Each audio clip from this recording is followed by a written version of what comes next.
This is terrible. It's the stupidest. I can't.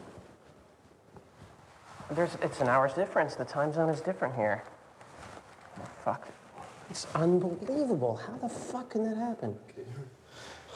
Okay, there, that's done. Now, what? Okay, got it. Okay, Pull it up. next. Okay,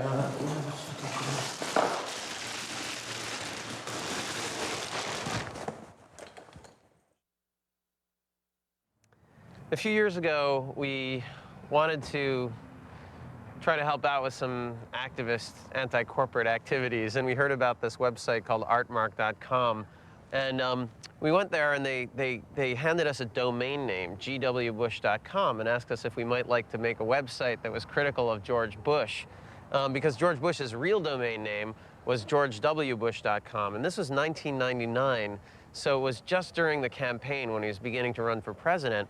And we didn't really know quite what to do, so we went to Bush's website and looked at it, and it turned out to be full of strange hypocrisies. Like, for example, he called himself the environmental governor of Texas, but we looked a little closer at his record and found out that he had actually created the most polluted state in the country because he dismantled the clean air laws while he was there. And actually, that's, I guess, what he's doing now nationally.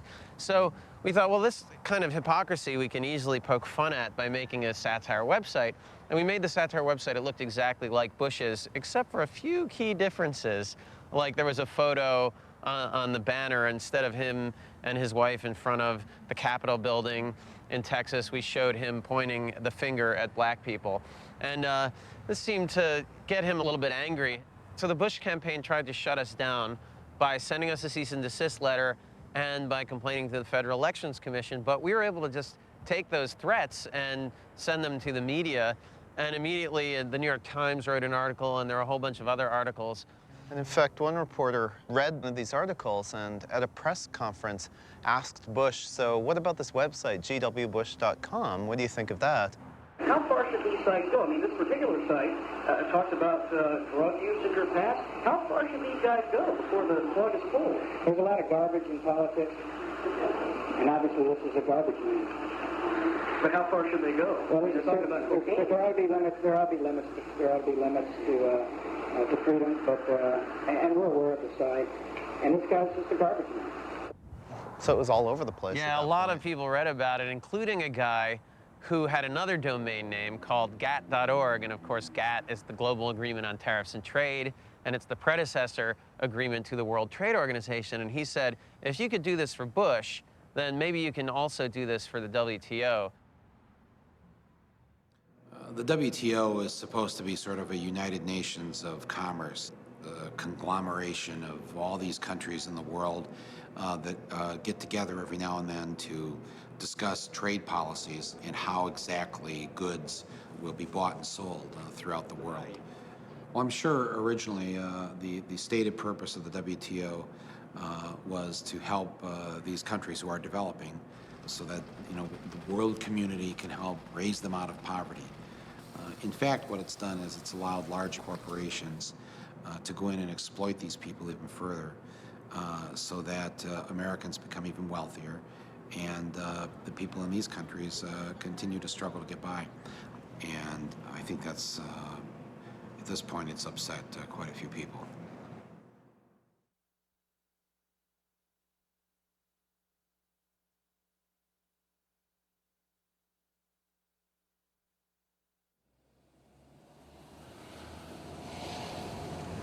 Oh, okay, so I gotta try to remember where Sal lives. It's a little bit complicated. There's like this snaking road up over the hills. And who is Sal? Sal is a friend who I met in San Diego, and he moved to LA to work in the movie industry, and that's why now he does actually costuming professionally, builds like weird suits out of, you know, pretty much any material you can imagine. And so when we needed a costume, I knew who to call.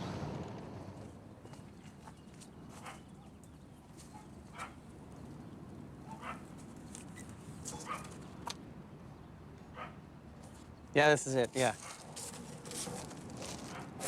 Maybe bring him his mail, actually, as long as we're at it here. Yeah, I don't like it. It Okay. looks too much like sex stuff instead of it's not very modern looking. Okay. It's got this is the future. This isn't about like straps and stuff. That's like dungeons and torture in the past. The costume is a manager's leisure suit. And the idea is that Hank Hardy Unruh, the representative from the World Trade Organization, is going to go and wear this breakaway business suit that's going to be pulled off of him during the middle of the keynote address of the conference. And then a big inflatable phallus is going to emerge from this golden suit. And on the end of it is a TV screen that he uses to manage sweatshops remotely. The reason we got invited to these things is we have a website called GATT.org. The GATT.org website looks a lot like the WTO website, but it is critical of the WTO. Most people, though, who find GATT.org by searching for the World Trade Organization will go without reading it and will send us email directly. So a lot of people ask us weird questions about tariffs and trade, and we try to answer as accurately as we can. And occasionally, invitations come in from official or quasi-official organizations asking for opinions or asking us to attend a conference. And so when they ask, they really think they're talking to the WTO. And we respond by giving them what we think they want, which is the opinions of the WTO as accurately as we can represent them. You know what I'm thinking, actually, looking at this? Is it maybe this is a zipper? Yeah. And then he just unzips it and pulls the thing at the same time. Oh, that could be really good. Because to have it burst out of the Velcro, it might not be strong enough to burst out, yeah. and then he'd have to pull it. Right. Part of the thing that gives us the courage to go to Tampere with this really absurd suit is that we already went to Salzburg, Austria, to represent the World Trade Organization at a conference on tariffs and trade.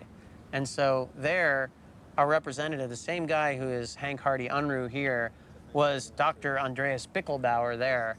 And he gave a lecture that focused on basically doing away with all customs in the name of free trade, like getting rid of the siesta in Spain and Italy so that business hours could be the same.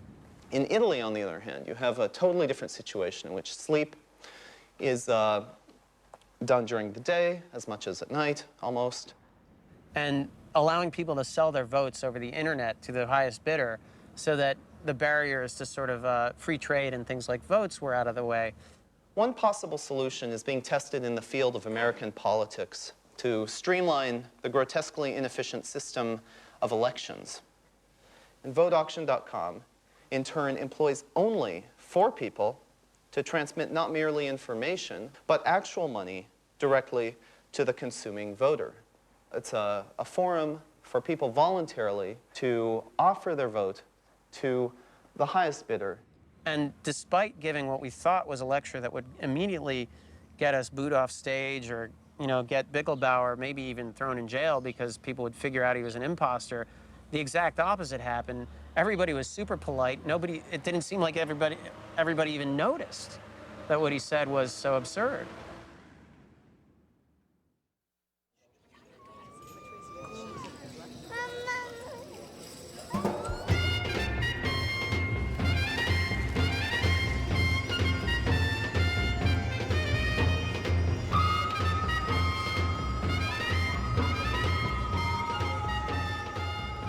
So far, we thought Bickelbauer would be very extreme and people would react to it and we'd get shut down, and nothing of the sort happened.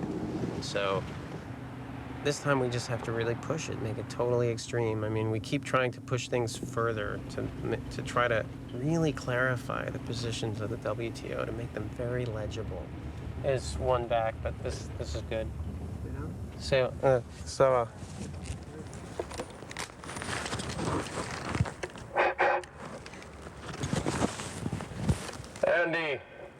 Andy. It has a terrible siren.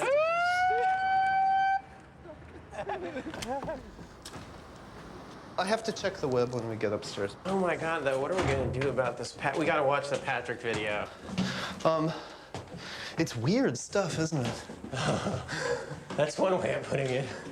It's really a problem. He's about the weirdest I've seen from him ever, I think.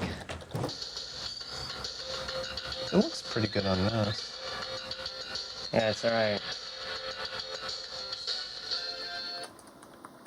And what we have here is that we have our Cyber Andy here, who's going to be wearing the suit. And I'm going to be showing all the different ways in which the management leisure suit can be useful in industry today and maximize leisure potential. Sometimes I don't think they know what the hell to expect out of me.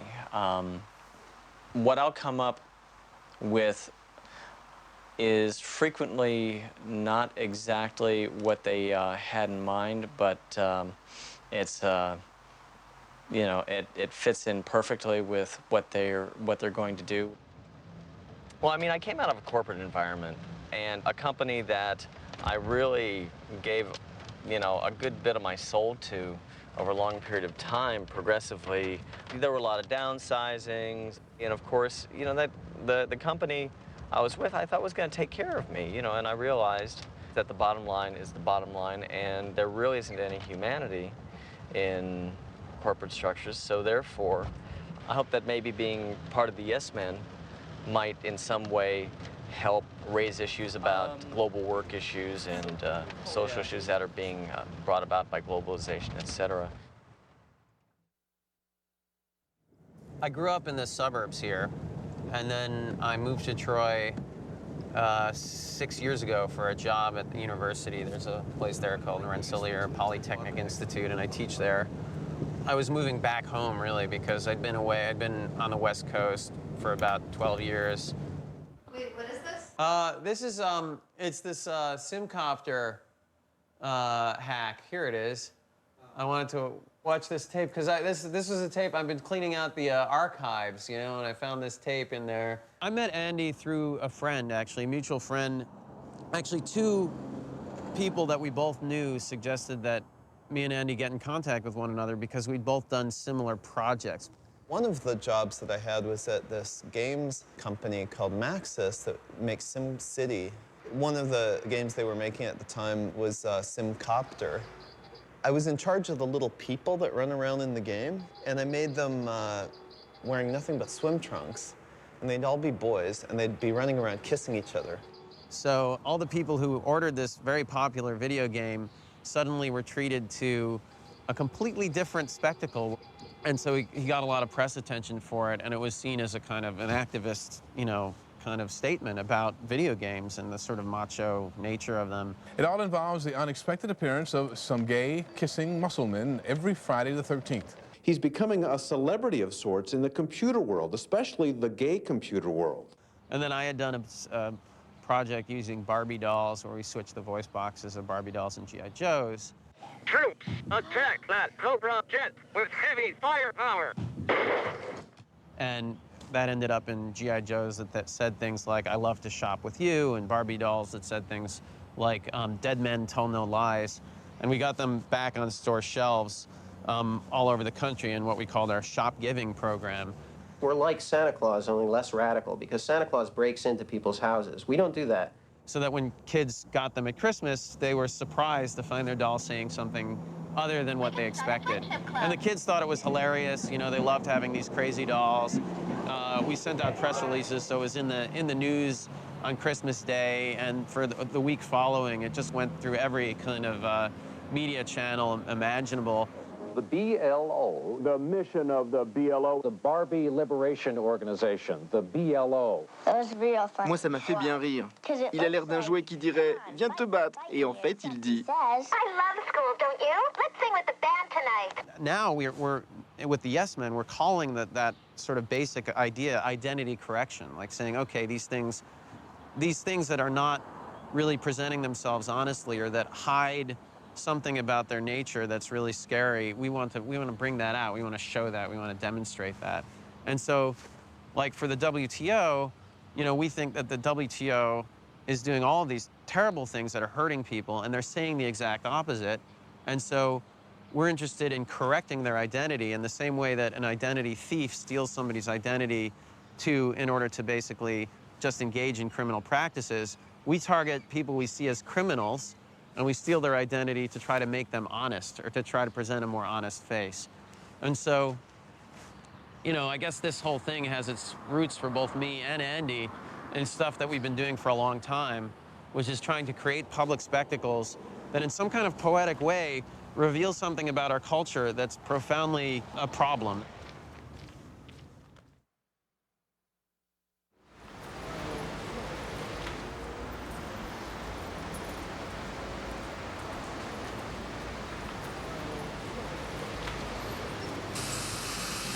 That must be Sal.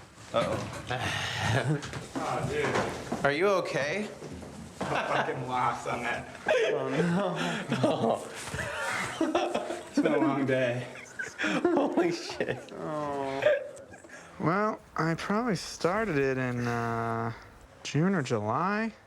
So on and off for a good 2 to 3 months. Just a couple more pieces of Velcro and that'll really be it. And yeah, we're at the end of the line.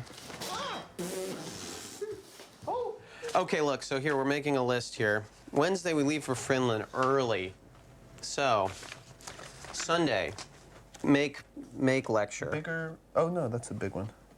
PowerPoint, and then speech, finish.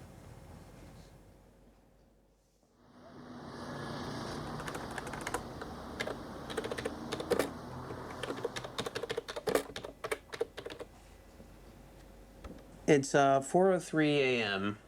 and I guess I'll just keep working until morning. I feel somewhat awake, and then Andy can take over again. We can do a round-the-clock shift, I guess.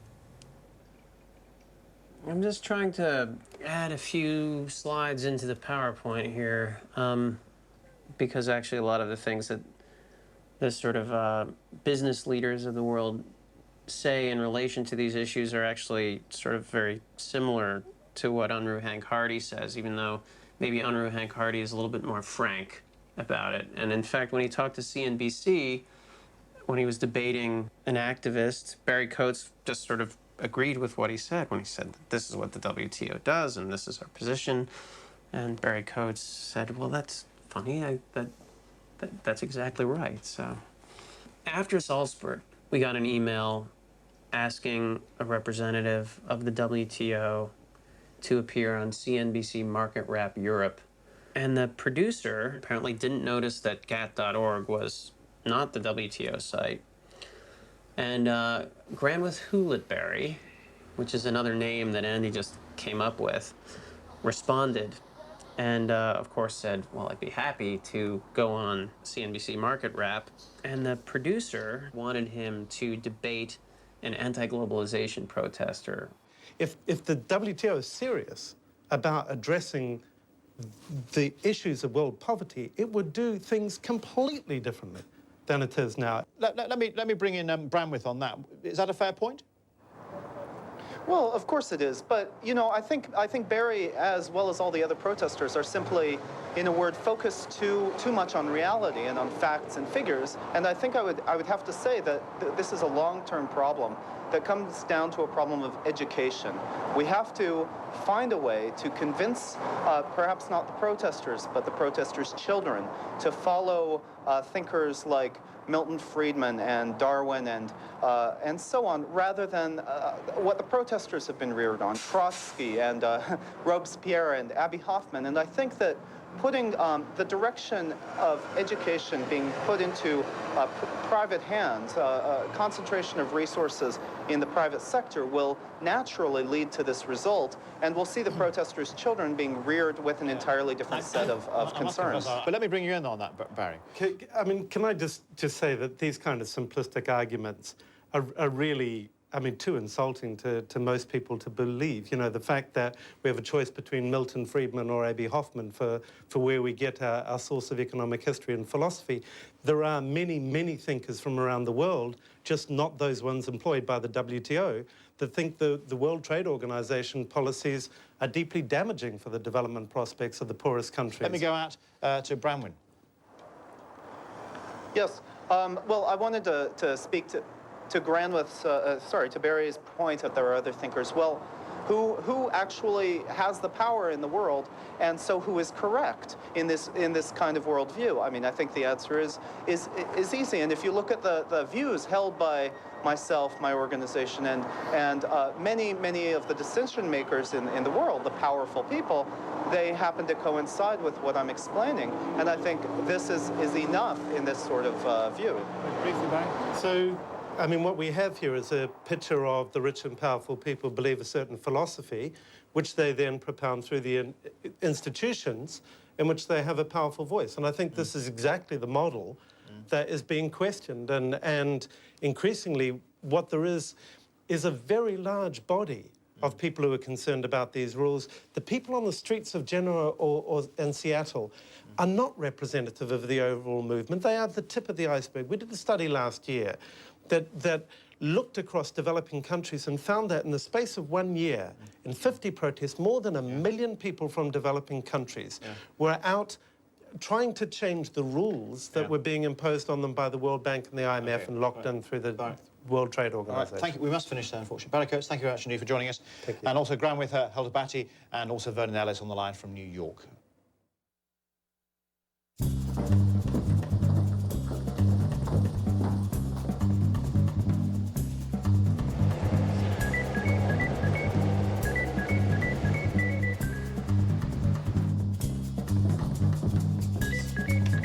Je cherche un sac de plastique pour protéger ces costumes. Parlez-vous anglais? Section 3. Well, it's not exactly a garment bag, but it's it'll work. Yeah, you think this is very business-like? It's like very official. Very big money. Okay, good. That's what I need. I need a big money watch. So, are you as nervous as you were for Salzburg? The thing is, like, even with the Salzburg thing, we went into it like sort of. I mean, we went there really nervous, but the whole time kind of it doesn't really sink in until you're actually there. Right. Well, I think it's good you guys, like, from what I've seen of the speech, it kind of starts out the most normal that it is. Yeah. So that he can get comfortable and he can sort of, like, slowly work his way up into it. Oh, you son of a fucking bitch. Shit. Yeah, do you have a rag? Fuck. What? Shit. I have one that has shoe polish on it, but that's not right, right? Screen get a little paint on it? Yeah.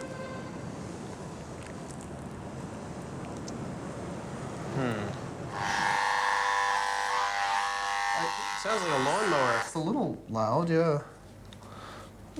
That's not good. Forget it.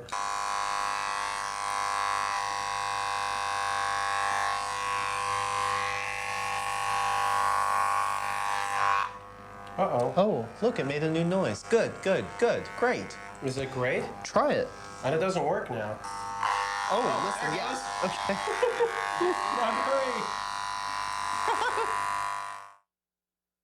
Aussi, plus ou moins en même temps. D'accord. Monsieur et Madame Servin, c'est ça? D'accord, merci. Au revoir. Okay, 10 minutes. They're both here. Whew. Hey, Sal. Thanks. Bye. We'll see Thanks how it for goes. everything. Yeah, sleep good and have a good time here. Yeah. See you. Enjoy. See you soon. Move into my room. Have enjoyment. Okay. Is this everything? Wow, look how efficient. Okay. Efficient. A model of efficiency right here. You have some crap on your face right here. No, over here. Looks better.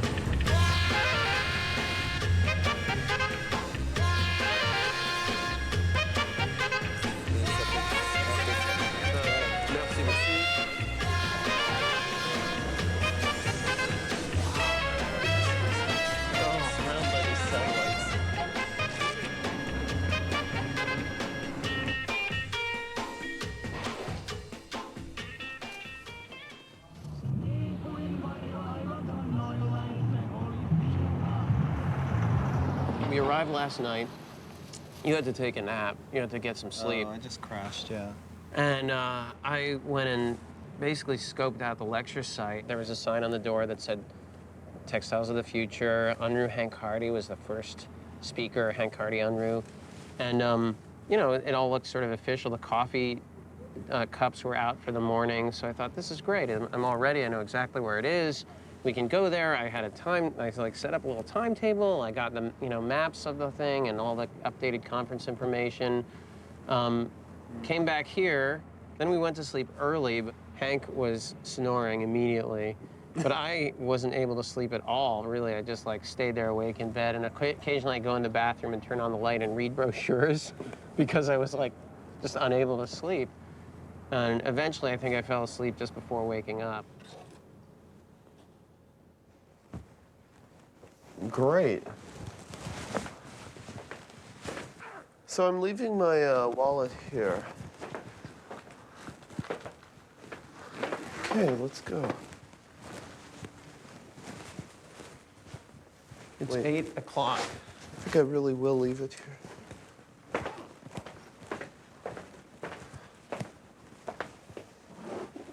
Are you coming?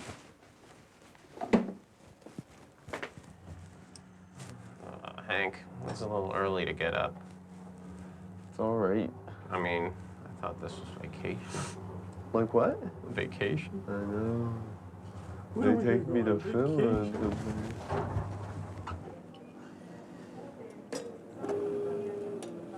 Let me take care of this egg for you. I'll just peel it. That would be nice, thank you.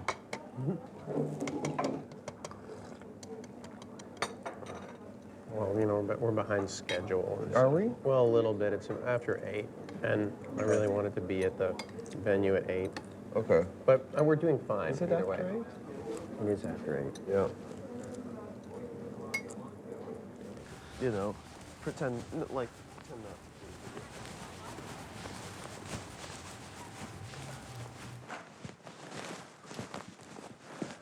Huh. Great. We're early. Oh, good. Hello. I'm Hank Hardy Unruh. I'm from the... Oh, great. Nice to meet you. We were expecting you. Oh, good. It's not 9:30, no, it's 8:30, right? But you will have a... It's 8:30 now. 9:30. Is it? It is. It's 9:30, yes. Now? Yes. No, yeah. The time is 9:30? Yeah, yes. Almost. Well, I'm on it. 27 past 9 at the moment. Oh my God, we're an hour off. Oh my God, thank you. Okay.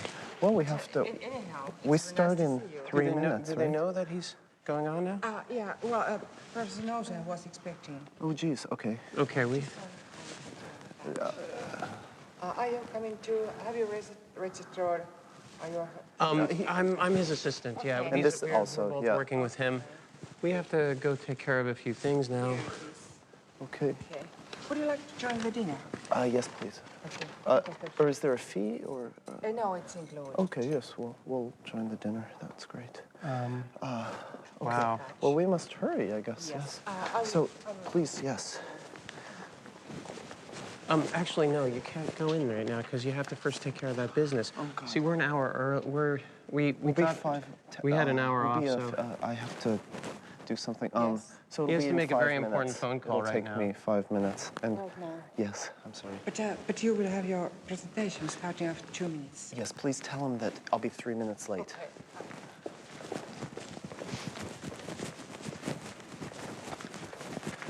Well, there's a detail.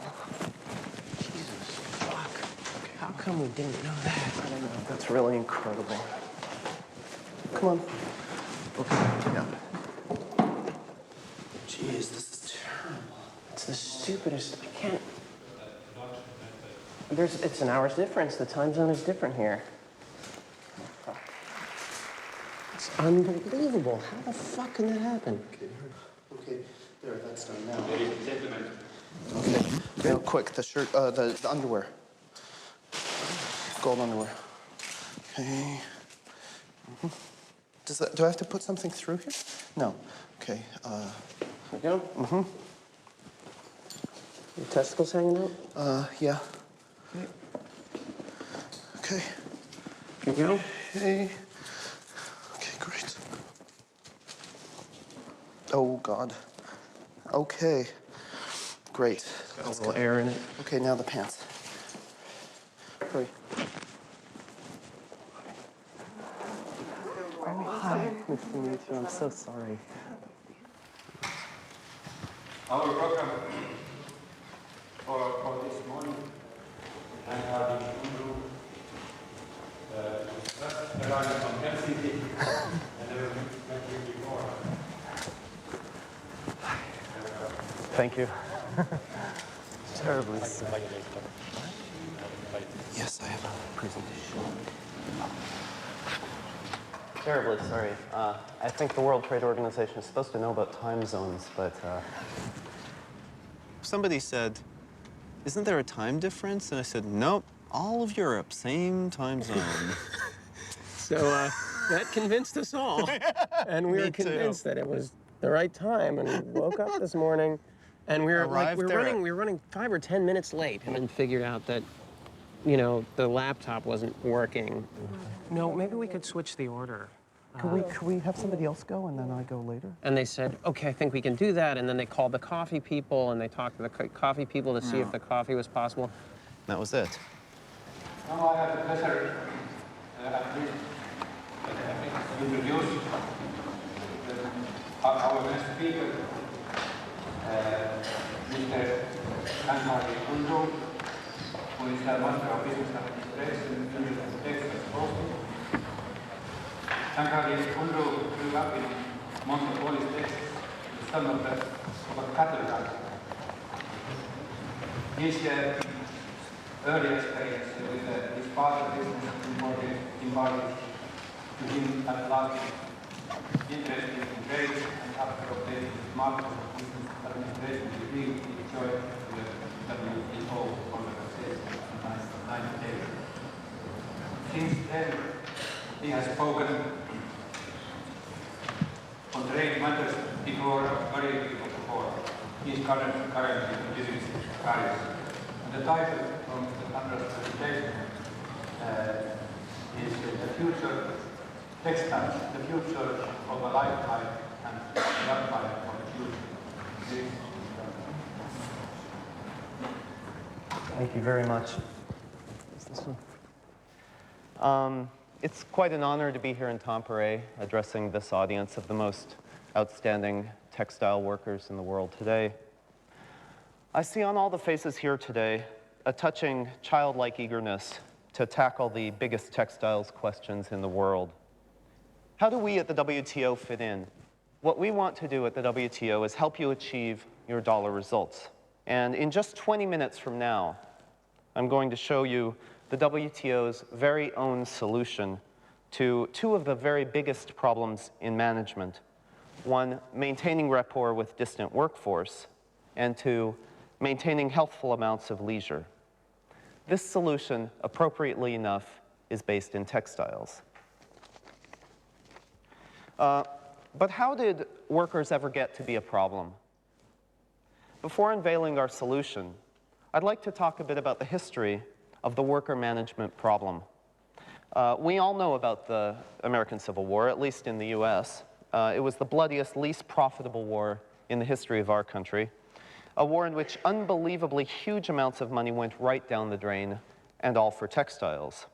By the 1860s, the South was utterly flush with cash. It had recently benefited from the cotton gin, an invention that took the seeds out of cotton and the South out of its pre-industrial past. Hundreds of thousands of workers previously unemployed in their countries of origin were given useful jobs in textiles. Into this rosy picture of freedom and boon stepped, you guessed it, the North. Now, some Civil War apologists have said that the Civil War, for all its faults, at least had the effect of outlawing an involuntarily imported workforce model of work. Now, this model is, of course, a terrible thing. I myself am an abolitionist. But in fact, there is no doubt that left to their own devices, markets would have eventually replaced slavery with cleaner sources of labor. To prove my point, please join me on what Albert Einstein used to call a thought experiment. Suppose involuntarily imported labor had never been outlawed, that slaves still existed, and that it were easy to own one. What do you think it would cost today to profitably maintain a slave, say, here in Tampere? Let's see. A finished clothing set costs $50 at the very least. 2 meals from McDonald's cost about $10. The cheapest small room probably runs for about $250 a month. To function well, you have to pay for your slave's health care. If its country of origin was polluted, for example, that might run very expensively. And of course, what with child labor laws here in Finland, much of the youth market is simply not available. Now leave the same slave back at home, let's say Gabon. In Gabon, $10 pays for 2 weeks of food. $250 pays for 2 years of housing, not a month at best. $50 pays for a lifetime of budget clothing. And healthcare is, of course, cheaper. On top of it all, youth can be gainfully employed without restriction. The biggest benefit of the remote labor system, though, is to the slave, him or herself, because in Gabon, there is no need for the slave not to be free.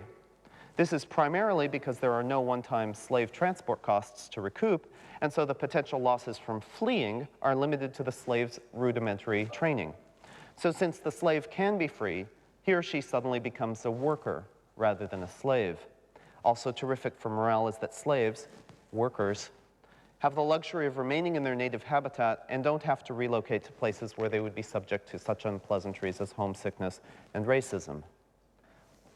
I think it's clear from our little thought experiment that if the North and South had simply let the market sort it out without protectionist tariffs, they would have quickly given up slavery for something more efficient anyhow. By forcing the issue, the North not only committed a terrible injustice against the freedom of the South, but also deprived slavery of its natural development into remote labor. Had the leaders of the 1860s United States understood what our leaders understand today, the Civil War would never have happened. In a world where the headquarters of a company might be in New York, Hong Kong, or Espoo, Finland, and the workers are in Gabon, Rangoon, or Estonia, how does a manager maintain proper rapport with the workers? And how does he or she ensure from a distance that workers perform their work in an ethical fashion? I'm about to show you an actual prototype of the WTO solution to 2 major management problems of today. Now, we all know that not even the best workplace design can help even the most astute manager keep track of workers. What you need is a solution that enables complete rapport with workers, especially when they're located far away. Mike, would you help me a moment?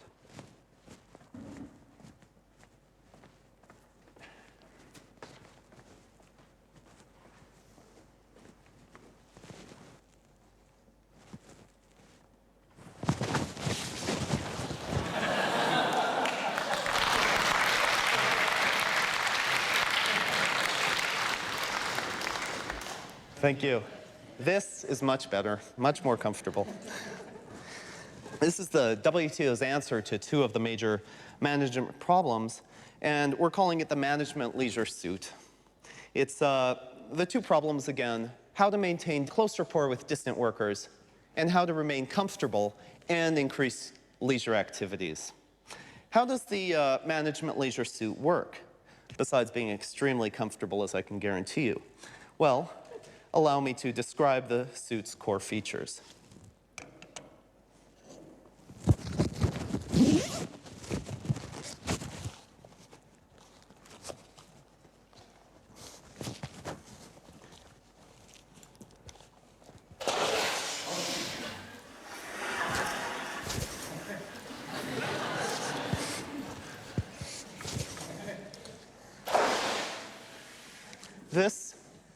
This is the EVA, the Employee Visualization Appendage.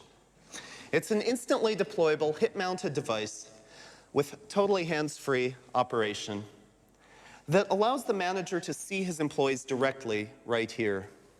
Signals communicating the exact amounts and quality of physical work are transmitted not only visually right here, but directly through electric channels implanted directly into the manager. The workers, for their part, are fitted with corresponding transmitting chips, that are implanted humanely directly into the shoulder. But the other equally important achievement of the MLS has to do with leisure. In the United States, leisure, another word for freedom really, has been decreasing steadily since the 1970s. The management leisure suit permits the manager to reverse this trend by letting him do his work anywhere while remaining in complete touch with the workers, physically sensing what's going on in the workforce on the floor through channels implanted directly into the manager. Again, the manager sees the employees, but also feels what they're feeling and can select where to focus in the workplace environment. So, in conclusion, I'd like to ask, is this a science fiction scenario?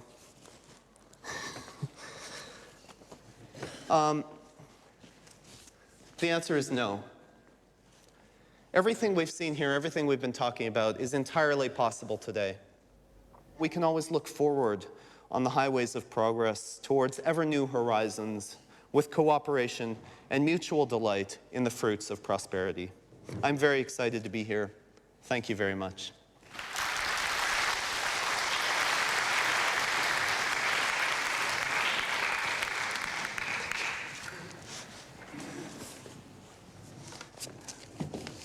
Thank you, Mr. Hunt, for this very good presentation.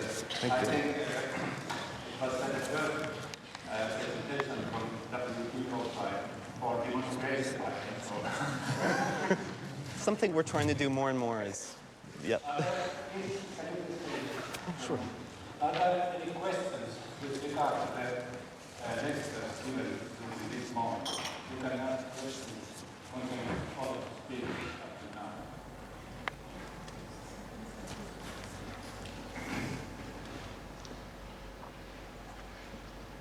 I wasn't depressed by people not reacting. I wasn't depressed by people just swallowing it and not asking questions, because I thought, well, that shows that you need some sort of control, because here you can, you know, the WTO, me, can come in and say these amazingly hideous things to this group of the most educated people, like the top 0.1% education-wise people in the entire world, in a developed country like Finland. These people all have PhDs or advanced degrees.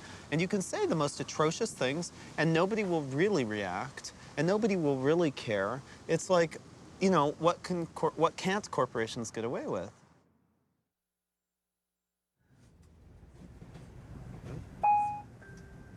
Dit går en buss från järnvägsstationen till flygplatsen. So where are we? Well, we're arriving in Helsinki right now. We left the conference this morning. It was just, it just driven us completely mad after dinner last night. I think we had our fill at dinner. I had to actually leave a little bit early. I went over to the table where Unruh, where Hank Hardy had to sit with the big men and eat. And I told them that we needed to leave because we had a telephone meeting with Mobutu Oblongatu immediately. Right. Hi.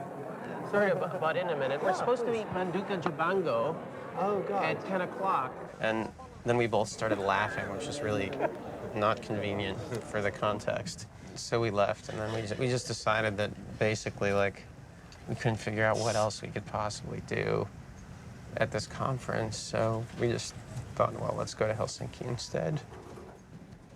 So this is the paper on the front page. It just discovered. It said it says there's a seminar at the university, and somebody talked about controlling remote workers with electrical impulsions, impulsiari, and then you turn to the page, and that's what you get. And this right here represents the World Trade Organization. This is the World Trade Organization. I went down to these Mexican border towns in the mid-'80s. They were called maquiladores, and when they first had, you know, the first trade agreements between Mexico and the United States, and everyone was saying how this is going to raise Mexico out of poverty, and things were going to be so great, and within 10 years, they'd all be driving shiny new cars in Mexico. And I went down there and saw the incredible poverty in these Mexican border towns. 15 years later, I went back. Not a damn thing had changed. Here's all these workers working for all these American corporations, and you just go across the street and you found people living in the same horrid conditions, the same poverty existing, and you had to ask, well, who was benefiting from this? Well, who benefited were these American corporations. During the 1990s, they became even more wealthy. They posted record profits, larger record profits, and the people in Mexico just continued to suffer. It was all a big scam.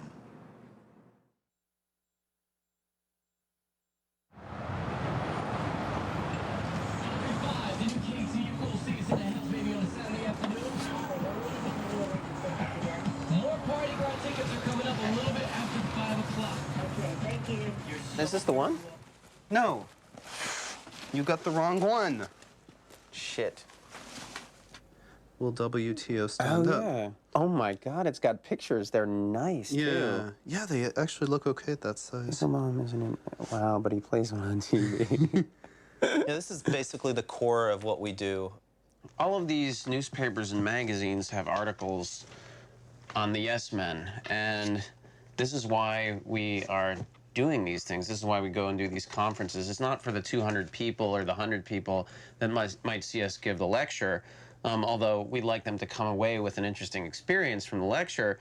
The reason we do it is so that people who read Bazaar magazine or the New York Times or Fortune or Harper's can read about it in the mainstream press. I mean, this is how millions of people could read about it and potentially get turned on to some of the ideas of anti-globalization. One of the problems with the Fortune thing is that it's in this well, Fortune, it's like read by business people and accountants and that kind of thing, and that's exactly who we're supposed to be talking to in Australia in May. It's an accounting conference, so it's a little worrisome.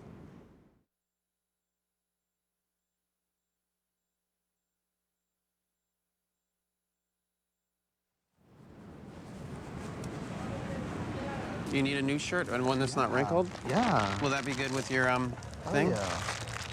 With yours, do you think it'll work with your suit? This one's extra large. Yeah, they'll all work with my suit. It's terrible. Striped though, is that okay? Yeah. Sure, it's okay. Well, then why don't you go get a shirt then? I'll just get this. Wait. Yeah. It's oh, it's not very much cotton. How much is it? I hate that. 35%? 35%. It's like, no, it's fine. It doesn't wrinkle much then. That's nice about that. You can I'll just pack wear it in it. your bag Okay. without a lot of wrinkle. All right.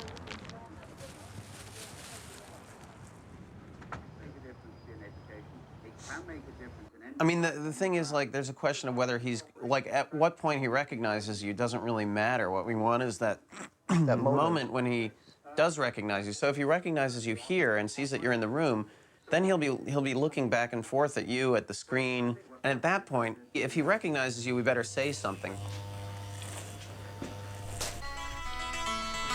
No, I think it's down here, but I don't know. Where is it again? Oh, it's right over. It must be right down Morris. Remember we walked? It's on this end of this line right here.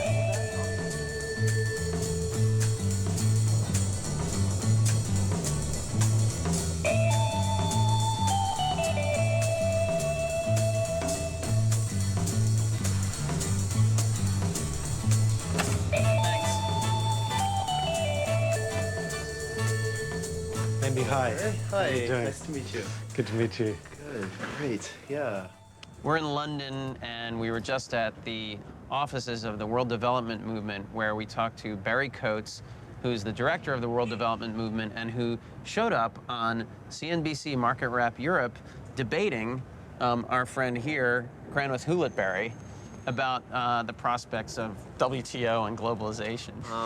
We kind of expected him maybe to have a glimmer of recognition immediately, and he didn't. Okay. Then we put on the tape, and he laughed at how horribly stupid it was, but he never realized that this wasn't really a representative of WTO. Even when he saw me like this, right next to it, and then we switched seats, and he still didn't notice, and then I had to put my face next to the thing and like go, yeah. Let's just pause it here. Okay.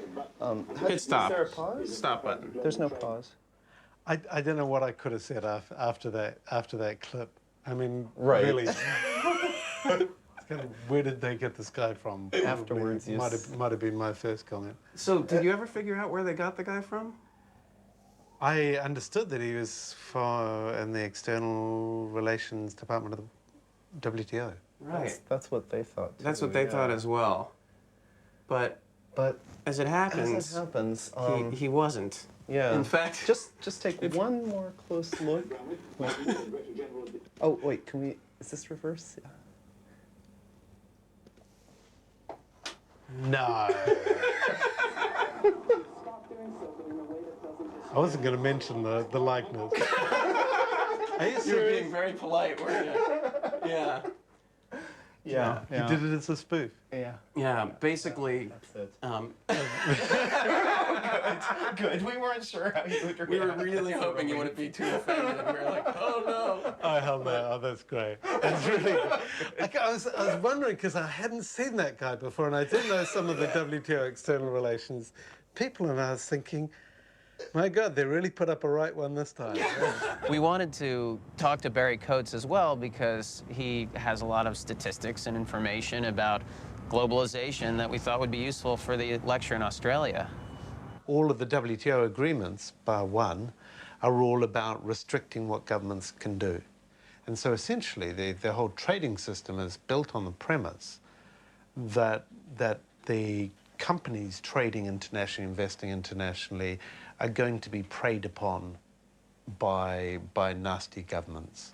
And really, I mean, what we have is an international system that is entirely the reverse. What's got squeezed out of the system is democracy, is development, is environment, is the kind of human values, which really ought to be the center of what we're trying to do. You know, we don't kind of live to trade. Yeah.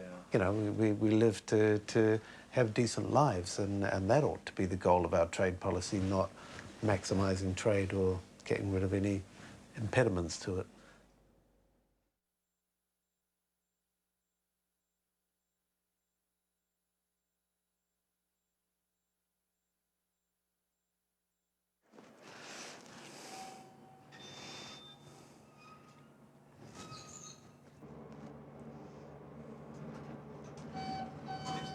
Oh. Okay. That's good. Got that. Need to get the video. And we'll be off. Let's see. One of the big reasons why I'm up here is that we have the Australia gig for the Yes Men. I did a animation about you know, the recycling of post-consumer waste into hamburgers and fast food. So here we go. The answer to the world's sustainable food future is in recycling. And since over half our nutrients taken in are eliminated, valuable resources are at risk. By using post-consumer waste, Reburger allows essential nutrients to be offered to developing countries for greatly reduced cost. Oh. Okay.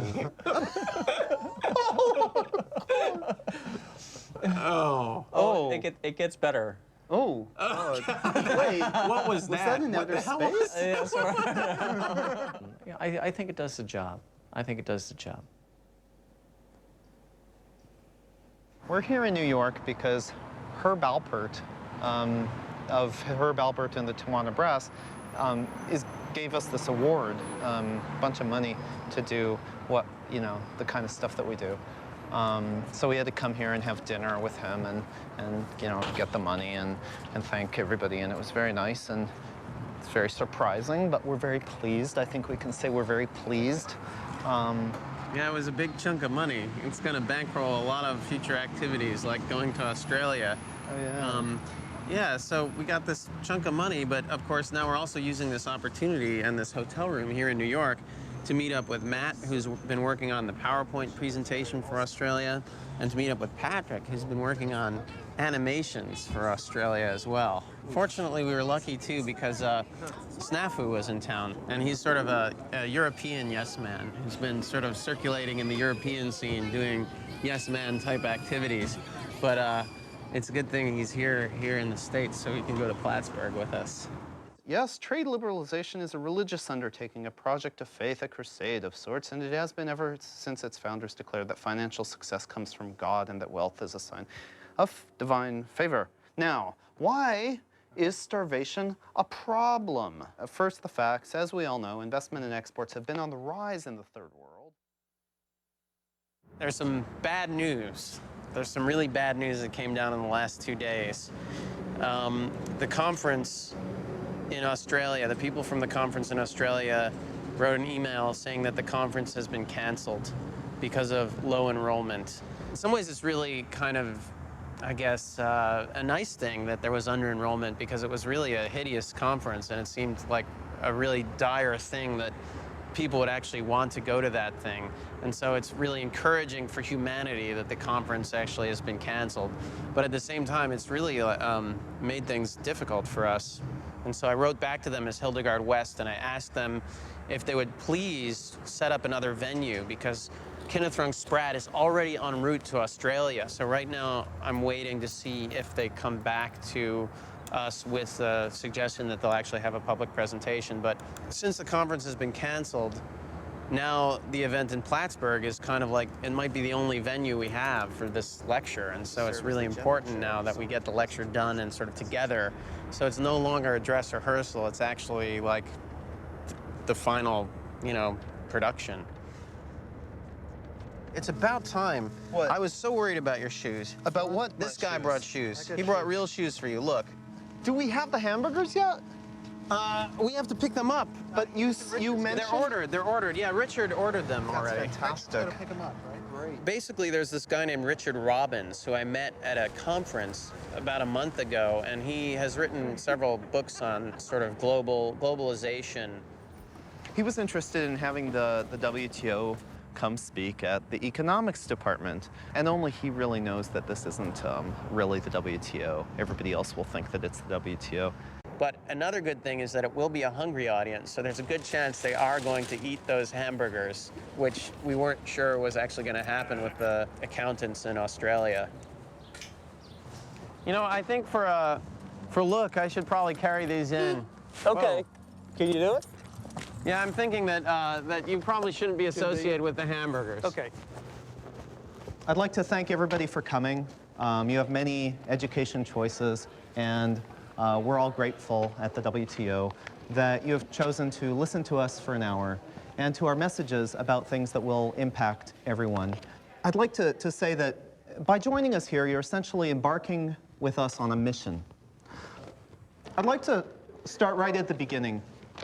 As I was saying, trade liberalization is a project of faith. It's a crusade. And in any crusade, there are problems. There are invading armies, there are big blockades. And one of the problems that we run into in this crusade is starvation in the third world. You may recognize that symbol from those green bins you see, where cans, bottles, blah, blah.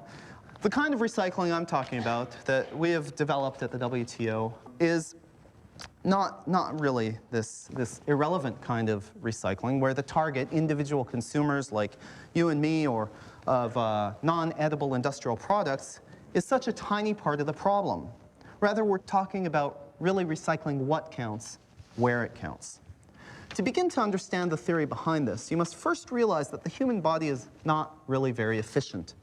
When ingesting heavy foods, only about 20% of the nutrients are absorbed by the alimentary passageway, while the other 80% finds itself expelled in post-consumer byproducts. Already 20 years ago, NASA scientists began to tap into this nutritional gold mine by developing filters that could transform their astronauts' waste into healthy, hygienic, and even delicious food once again. With the use of this technology, a single hamburger, for example, can be eaten more than 10 times, providing a cumulative total of 3 times the nutritional value of the original fresh hamburger. Now again, a certain amount of cultural openness is required as we investigate solutions. And I'd love to take any questions. Yes, you've been... Coming from a third world country, I found most of what you said pretty offensive. It's as if everyone is equal, but some are more equal than others. And who is to say whether people in the third world want a burger? You know, I in my heart sometimes find it to agree that cultures deserve equal consideration, perhaps to develop on their own terms. But, you know, we're different. We're culturally different. We're rich, they're poor. This is the most humane solution we can come up with that stays within the market logic. If it's all right, I could answer a portion of that question as well. And this answers the question about desire for the product, because the biggest growth areas are the developing world. And so, in fact, people do want the product. We do have a kind of video presentation about this that I came prepared to show. It's not, the program isn't actually completely ready yet.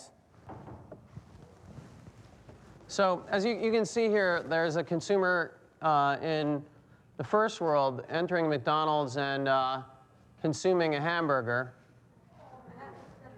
And afterward, this is a process we're all familiar with. I don't need to explain it to anyone. But you see, it's rendered out in this style because studies have shown that consumers are most responsive to 3D animation right now, particularly in developing cultures. So as you can see, it goes through a piping system, and this isn't unusual. We do this for oil. We could do this for food as well. And as you can see, it goes back up through the plumbing and emerges in a McDonald's. Now, the part of this video that isn't completed yet is the filtering process. There will be a very well-rendered filtering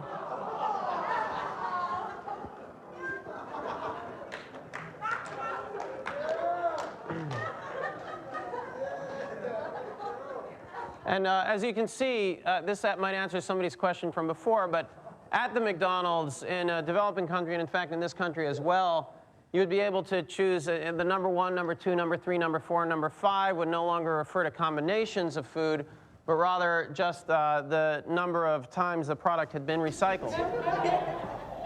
We're lucky to be able to partner with the World Trade Organization, which you know, has slightly different goals. Of course, McDonald's goals are to profit and grow. And we hope that we can provide a nutritious and tasty product in the process. Our goals are to help McDonald's profit and grow and all other corporations. So. I think you guys, like the WTO is kind of lacking kind of like a human element, you know, like if you saw, have you ever seen starving people? In pictures, yes. Okay, but tell me, if you saw somebody starving to death, you would probably think a lot, you know, like that would kind of hit you in a sensitive, you know, place to say like, oh, well, you know, maybe markets and money and this and that don't really mean as much, and actually like feeding people means a little bit more, you know? Yeah, well, it is true that there's a personal side of it that I have to say, in the WTO, there are questions that we have about this as human beings, but we're not as subject. We have a kind of firmer grasp on theory. We are able, fortunately, to simply direct world trade in a much more theoretical way in collaboration with our colleagues at the largest corporations. So, you know, yes, probably if I went to these countries, I'd feel, I'd think about things a little differently, perhaps, but at the same time, I don't think I would forget all my schooling. I don't think I would forget, you know, all these theories and so on. So perhaps one day I'll do that. This is a moneymaker, correct? Yes. Well, it's a moneymaker, starvation solver, sure. And how much does McDonald's pay you to come here and speak this garbage to us? Did I see a mouse with an ear growing out of its back? How are you going to get around the cultural and legal implications of cannibalism and basically asking us to recycle shit? I think there's no ethical behavior. I mean, you don't have morals, that's what I think. I mean, that's all. I mean, I can't believe the corporate world is run by you guys, because I can't help but feel burned that way that the way I feed my cat with my dog, that's actually better. And the people you're talking about, you know, I mean, we're talking about people here, aren't we? We're talking about people, and that seems we're giving them lower. We're giving them shit, literally. The reality is that we already treat people in the third world far worse than we treat our domestic animals. It's not saying it's right. It's just saying that's the reality.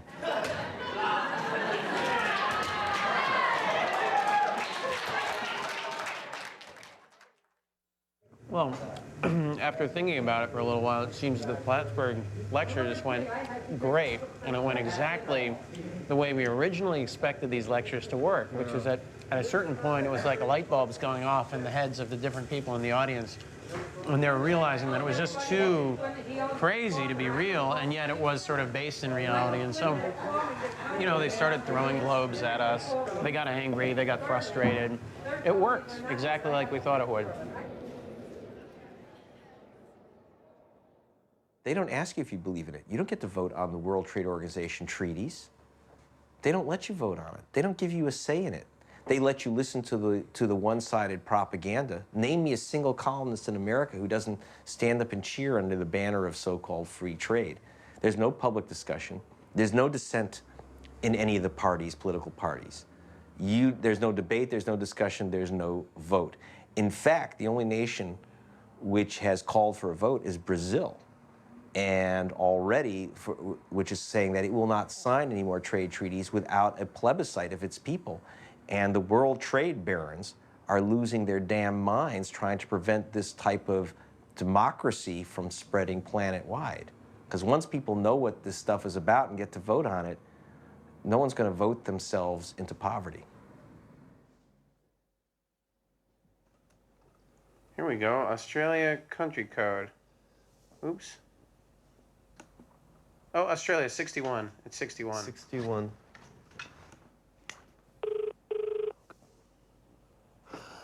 Hi, this is Kenneth Rung Spratt from the WTO. Hello, how are you? Good, thanks. How are you? Where are you now? I'm in New York at the moment. New York, are you? Yes. Kenneth Rung Spratt just called the person who's coordinating Spratt's visit. I'm due in Hong Kong the week after this, and that date is firm, but my travel to Australia is as yet not firm.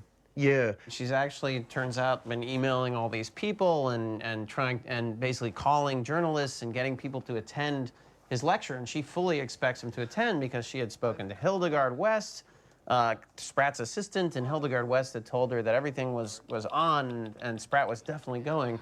So now we just decided we really have to go to honor this arrangement with Australia. So it's back on now after we totally thought it was off. And instead of giving this lecture that we've been planning for like 9 months, we're gonna, like, you know, just disband the WTO. Shouldn't we get you a pair of shoes that actually are reasonable? I mean, they just don't look like dress shoes. They look like wrestling shoes. All right, well, there are no shoes here for you. Never mind. No, shoes are out. Now, time. Uh-huh. Around thin, yep. Oh, wait, did you try this? Yeah. I did a set of these with an inkjet, and they just don't look as real. Something about them, they look these look kind of handmade. I printed off some letterhead for you, but you guys already saw that, and I just kept it real simple. That's perfect. So that it would show up well on the fax. That is the most ridiculous photo. It's like something really weird about this maniacal public relations guy. Wow, and a little bit. Little magnetic strip on the back. Yeah, really beautiful. Wow. You know what I did? I went to Google, and I went to Google image search, and I typed in ID card, and you wouldn't believe the numbers of pictures of ID cards that show up on the web. And I just went through and took a little bit from each one. You know, it said, all right, this one's got like a little barcode at the bottom, and this one uses the logo over here, and that is so nice.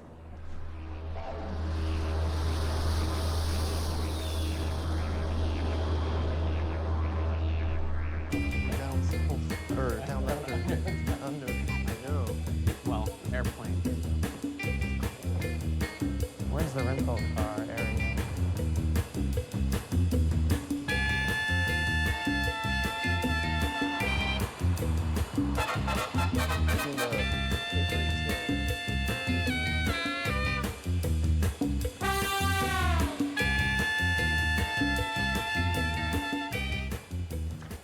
No, I don't know. I'm just really nervous because, I don't know, this feels different from all the other things that we've done. It's not like the same kind of play, fun, crazy, weird.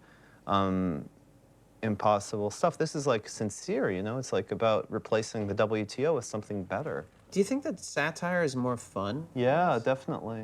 I got this feeling that it's less, for some reason, maybe it's less fun to be sincere. But it is less fun, isn't it? In a way, yeah. Maybe it's more fun to be satirical than serious. Yeah.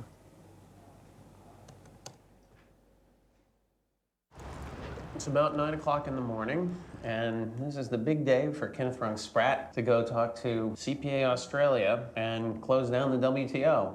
It's kind of an exciting day for us, and we finally get to shut it down.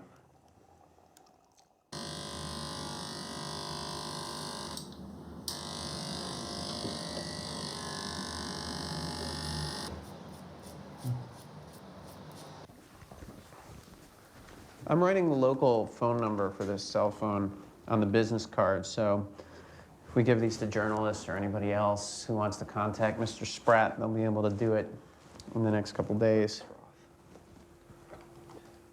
And besides we that... have to leave in about 10 minutes, though. I know. I'm just gonna do as little as possible. Okay, let's just go by there. We have some time yet. Yep. Let's just keep walking. Just walk straight. Don't look. Don't look. Don't turn left. Don't. Oh. Okay, no, don't do that. Uh-oh. Answer it. Hello, Michael Bonanno here. Hi, Jane. How are you? All right, then. I guess we'll see you in just a few minutes. And do we just come up to level 3, then? Great. Thank you very much. All right. Bye-bye.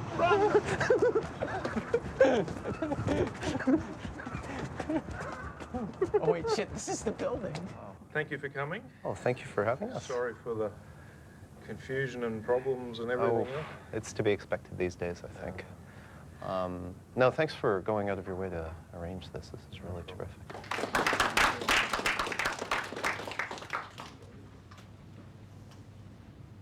Thank you all for coming. I'd like to thank the organizers for going out of their way to create this panel, this luncheon, in the face of some odds, the conference having been canceled, of course. And I'd especially like to begin by apologizing for a rather sudden change in the program, consequent upon a rather dramatic development in Geneva yesterday. I originally intended to transmit today an upbeat report on some new technologies that affect agribusiness in a global sense. Instead, I find myself the messenger of some rather disturbing news. The WTO will be issuing a public statement in detail by the end of the week, but the die has been cast. As of September 2002, having seen the effects of policies whose only intent was to bring greater prosperity and peace, the World Trade Organization, in its present form, will cease to exist. Over the next 2 years, we of the WTO will endeavor to refound our organization along different lines, based in a different understanding of the purposes of world trade. The new organization will have as its foundation and basis the United Nations Universal Declaration of Human Rights, upon which we feel we can make a good foundation to ensuring that the organization will have human rather than business interests as its bottom line. My reaction was one of total surprise. We're expecting a speech more based on what the World Trade Organization does in its relation to Australian trade. It sort of blew me out of the water when the announcement was made that the World Trade Organization is significantly reinventing itself to focus on issues relating to people as opposed to economics, something that hopefully could be of significant benefit to the poor and needy throughout the world in all the developing countries. The UN estimates that poor countries, the poorest countries in the world, lose approximately $2 billion a day because of unjust trade rules, many of them instituted by our own organization. And this is 14 times the amount that they receive in aid from developed countries. I thought the speech itself was compelling in terms of its information. I was astounded to find that they're actually going to dismantle the WTO. I was also amazed to see that there was an admission that perhaps it had failed. it's going to have a huge effect on international business, and particularly for us as an organisation, I feel. The hardest thing I find will be the balance that, let's say, the US, EU and Japan, in terms of being major components of the world economy, the effect, will they really change in terms of this new organisation, and will there actually be genuine change and perhaps a benefit, to the world's poorest countries? I must admit I'm a cynic with regards to that occurring. Liberalization, the process of liberalization, often enables the knowledge of the poor to be converted into the property of global corporations. Specific statistics are rather shocking. Out of 26,000 patents applied for in Africa in 2000 and 2001, only 31 were from residents of Africa. The rest were from residents of first world countries. 31 out of 26,000 patent applications. It wasn't what I was expecting. I was expecting something on agribusiness and what the World Trade Organisation does, but I'd have to say I believe it's fairly positive. Because I think that, as the gentleman said, the strong are getting stronger and the weak are getting weaker, and you can't let that keep on going. And even we notice it here in Australia, where some of the trade arrangements that are made, if you're powerful, you can get whatever you like, and if you're not, you can't. And it's just the world with the population we've got can't keep going that way. So I think it was fairly positive, and I think it's a very brave decision by an organisation to admit that they've been going down the wrong track and to dissolve themselves and start to look for something different, and I think it's fantastic. Yeah. Disparity is growing between rich and poor. The richest fifth have 80% of the world's income, and the poorest fifth have 1%. This gap, we all know this figure, but we don't always remember that this gap has actually doubled since 1960.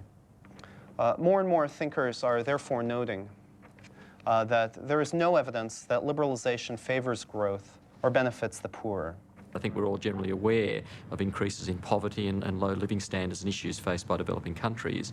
And what Mr. Spratt, I think, had to say today really gives a terrific sign of hope for what I think we all aspire to, and that's a global economy that benefits all people.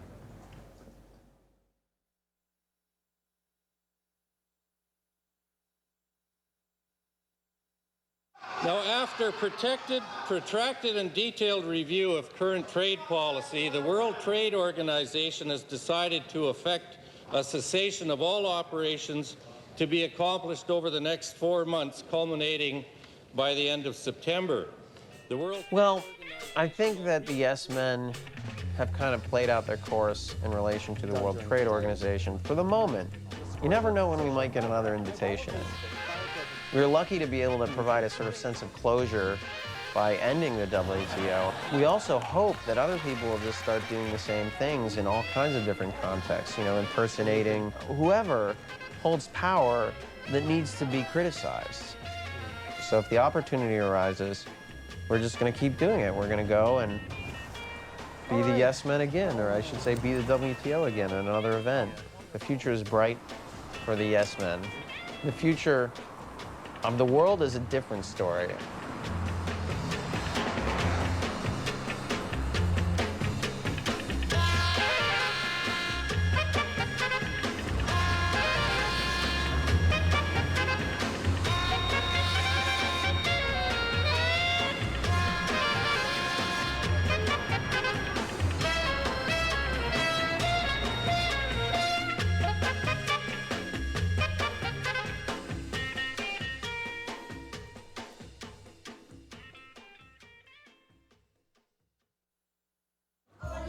No, this isn't the way he usually dresses. He works for the World Trade Organization, the WTO. He works, see, we're at a conference, and he's demonstrating a new kind of technology. This is, well, it's a device to measure employee working in less developed countries. There's a thing here where on this screen I can see See, he watches people working there. And they have little devices that give them shocks. It's just regular fabric. In the future, it'll be sensitive smart fabric. It's a little hot, but that one looks better.